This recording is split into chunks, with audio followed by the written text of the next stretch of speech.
Sebagai wujud perhatian terhadap musibah kebakaran yang melanda 23 rumah di kawasan Sila Beranti Pelaju, Ikatan Pengusaha Muslim mengadakan bazar amal di kawasan Kambangiwa.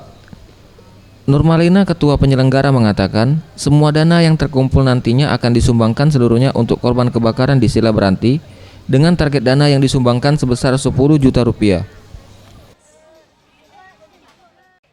Berduka cita atas musibah yang ada di Kelurahan Sila Beranti pada tanggal 7 Juni kemarin. Jadi insya Allah di sini juga kita akan mengumpulkan dana bukan hanya dari anggota, kita juga akan mengusahakan dari masyarakat yang ada di sekitar Kambangiwa ini juga untuk berpartisipasi, atau yang turut serta berbelanja di Kambangiwa ini juga turut berpartisipasi untuk membantu korban kebakaran yang ada di Kecamatan Seberang Ulu 2, yaitu khususnya di Kelurahan Sila Beranti.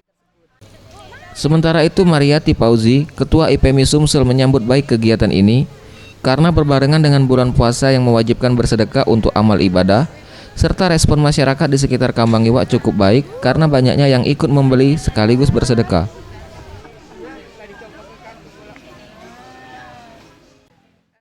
Kemarin beberapa hari yang lalu di provinsi kita sudah mengadakan ini juga, menjual baju yang masih layak pakai untuk kaum duafa dan untuk masyarakat yang kurang mampu itu nanti hasilnya. Jadi hasil yang telah kita jual itu untuk kita bagikan ke fakir miskin lagi, bukan untuk dijadikan kasih beri, bukan.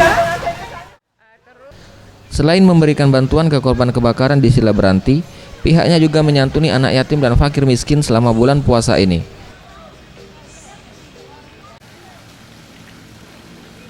Tim Liputan, Sriwijaya TV.